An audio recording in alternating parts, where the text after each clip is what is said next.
Bom dia, paz do Senhor Jesus, passando por aqui mais uma vez para juntos a gente poder crescer na graça e no conhecimento. E nós estamos aqui hoje mais uma vez entregando as nossas primícias ao nosso Senhor. O tempo que nós estamos entregando aqui vai determinar como será ao longo do nosso dia, porque o que a gente entrega primeiro determina o que nós vamos colher ao longo da nossa caminhada aí no dia de hoje, amém? E nós estamos aqui hoje recebendo um comando do céu, porque Deus fala conosco o tempo todo através da sua palavra. E hoje Ele quer falar conosco lá em 2 Reis, no 2, a partir do 3, que diz o seguinte: em Betel, os discípulos dos profetas foram falar com Eliseu e indagaram: sabes que hoje Deus vai levar o teu mestre para o céu, separando-o de ti? Ao que prontamente retrucou Eliseu: sei, mas calai-vos, eu não quero saber. Amados irmãos, o que Deus quer dizer com isso? Aqui nessa época, Eliseu era servo de Elias. Só que além de servo, ele tinha uma ligação emocional muito grande com Eliseu. Então, eles eram amigos, né? Então, além de ser servo, Eliseu era servo de Elias. Ele considerava Elias como um mestre e um amigo muito querido. As pessoas ali ficaram sabendo que Elias seria arrebatado. Então, como Elias seria arrebatado, estava correndo boato na cidade. E todo mundo sabia da ligação profunda que Eliseu tinha com Elias. Então, o inimigo, ele usa pessoas para nos distrair. Então, ele usou esses discípulos de Jericó para ficar o quê? Para ficar trazendo tristeza, lançando dardos inflamados para a alma, para as emoções de Eliseu. Então ele ficou falando: você está sabendo que seu mestre vai ser arrebatado? Que Deus vai levar ele para o céu e vai separar ele de você. Então, por 2 vezes, esses adeptos do diabo tentaram distrair Eliseu do seu propósito. Ele poderia deixar a sua alma ser inflamada. E nesse momento, ele iria ficar triste. Por quê? Ia bater a ansiedade. O que é uma ansiedade? É a preocupação com o futuro. Não aconteceu e a gente já começa a sofrer. Então era o que ia acontecer aqui. Então a gente vê que Eliseu não permitiu que essas pessoas distraíssem ele. E ele dá uma resposta: calai-vos, fiquem quietos, eu não quero saber dessa conversa.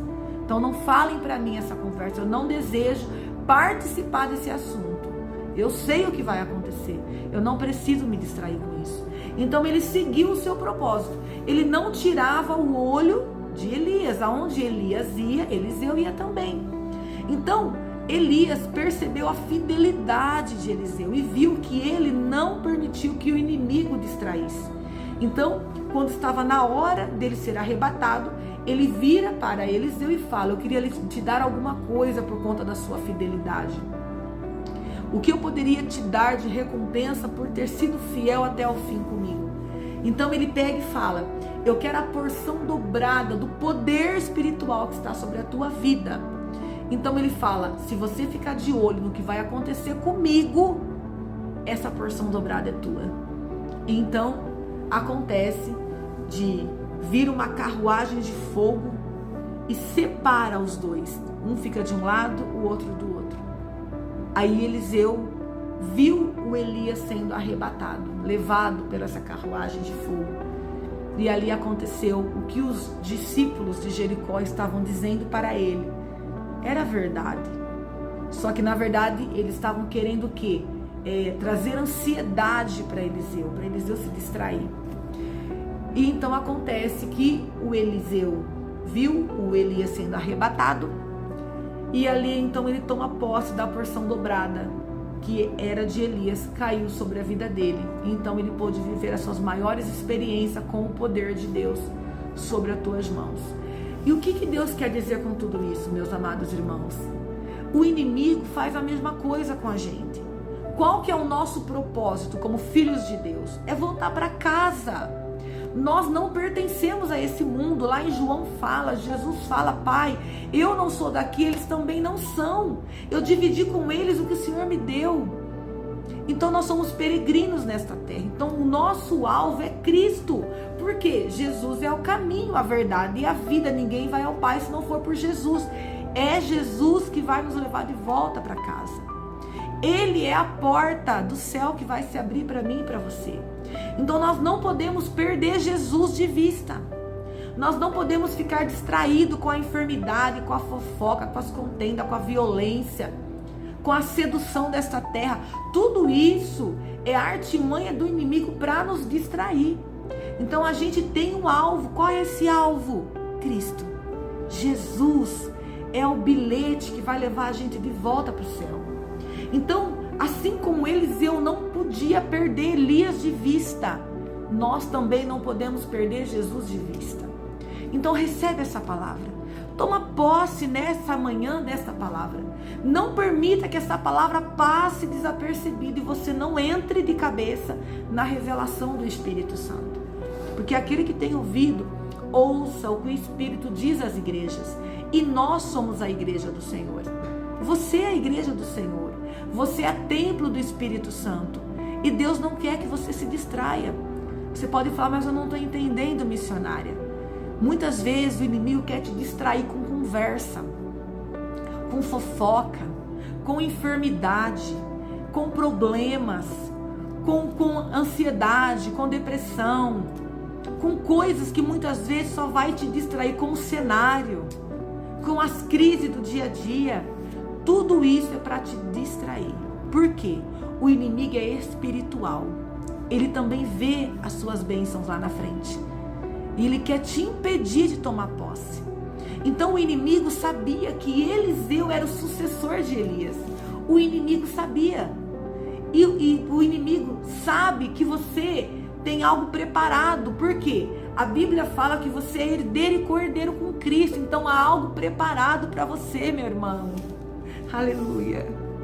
Há algo preparado para mim, há algo preparado para nós em cima desta terra. Então nós não podemos ser distraídos. Não podemos nos distrair com nada. O pecado está aí para distrair o povo. Quanto mais longe de Cristo a gente estiver, mais longe do propósito nós estaremos. Então Deus, ele já nos abençoou com todas as sortes espirituais na região celestial. Só que muitas vezes a gente não toma posse do que já foi liberado, porque nós estamos nos distraindo do propósito. Nós estamos nos distraindo do nosso propósito original, que é Cristo. Então que nessa manhã você tome posse novamente do teu propósito. Se você estiver passando por períodos a qual você parou de orar, parou de ler a Bíblia, parou de ir na igreja, não permita, meus irmãos. Maior é o Deus que você serve. Deus é maior. Toma posse nessa manhã desta palavra. Eu não vou permitir que o inimigo me distraia. É isso que você tem que dizer para você. Eu não vou pela conversa dos outros. Eu não vou pelo que eu vejo, porque eu vou viver pelo que eu creio. O laudo médico diz que eu tenho essa enfermidade, mas eu creio no médico dos médicos, que é Jesus, que é Deus, que é o grande eu sou, que se transforma no que eu preciso. Eu vou fazer a minha parte sim na medicina, mas eu não vou deixar de servir o Deus que eu sirvo. Eu não vou deixar que a minha alma se inflame ou que eu vire inimiga de Deus, porque tem muitas pessoas, por conta de uma enfermidade, vira inimiga de Deus. E Deus não é o nosso inimigo. O nosso inimigo chama-se Satanás. Ele nos odeia. Deus é o nosso amigo. A palavra de Deus diz isso. Jesus fala, eu podia tratar vocês como escravos, mas eu trato cada um como amigo, porque eu divido com vocês o que o Pai me dá. Então esse é o nosso Deus, esse é o nosso Jesus. Ele nos quer como amigos. Então que hoje você não se distraia mais. Não se distraia mais com conversa, com fofoca, com achismo, com dinheiro, com vaidade, com sedução terrena, com amizades que não te levam a lugar nenhum. Não se distraia mais. Trace o seu alvo. O seu alvo é Cristo. Cristo estando na tua vida, você tem sucesso, você tem paz, você tem tranquilidade, você é renovada todo dia, você tem alegria, você tem contentamento, você tem identidade, você tem tudo, porque você tem Cristo. Cristo é tudo que nós precisamos. E é Cristo que vai nos levar de volta para casa, porque Ele é o caminho, Ele é a verdade, Ele é a vida. Não há como você viver longe desta verdade. É Ele que é a porta do céu é Cristo, Ele é o bilhete. Então não permita que esse bilhete deslize da sua mão e você perca ele. Amém? Eu vou estar orando por você. Pai, em nome de Jesus, eu quero estar orando por esses irmãos, Pai, que estão me acompanhando no canal. Eu peço ao Senhor que nesse momento, Pai, o Senhor venha ativar no coração deles a vontade de servir ao Senhor. Que o Senhor venha trazer de volta aquela ovelha que está cansada, que está perdida, que está fadigada, que está triste, que está se sentindo solitária. Que hoje, Senhor, toda a distração do diabo caia por terra hoje. Toda a contenda, toda a fofoca, toda a enfermidade, tudo que tem distraído o teu povo caia por terra hoje. E que hoje, Senhor, o Senhor possa trazer novamente, Pai, para os teus pés aqueles homens, aquelas mulheres fervorosas na oração, aquelas pessoas, Pai, que quando se ajoelhavam, choravam diante de Ti, abriam o teu coração, eram pessoas que oravam, Pai, fervorosamente na Tua presença, eram pessoas que iam na igreja, eram pessoas que não trocavam, Senhor, jamais um momento com o Senhor por qualquer coisa. Senhor, é pessoas que não trocam a sua primogenitura por nada e por ninguém. Em nome de Jesus, Pai, traz de volta, Pai, este homem, esta mulher guerreira, traz de volta esse filho fervoroso na oração, traz de volta, Pai, essa irmã cheia da presença do Espírito Santo. Em nome de Jesus, eu cubro cada um com o sangue do Cordeiro e eu declaro que hoje o Senhor está novamente tendo uma linda aliança com cada um que está ouvindo esta oração e essa linda ministração. Declaro que grandes milagres o Senhor vai fazer na casa, no casamento, na saúde, na identidade e nos filhos de cada um dos meus irmãos. Assim eu agradeço, em nome de Jesus. Amém. Que Deus te abençoe poderosamente. Eu te cubro com o sangue do Cordeiro e eu declaro que vocês são mais do que vencedores para viver a boa, perfeita e agradável vontade do Senhor. Porque dele, por ele e para ele são todas as coisas. Firme nas promessas, meus irmãos. Não se distraia mais. O nosso alvo é Cristo. Amém? Deus te abençoe.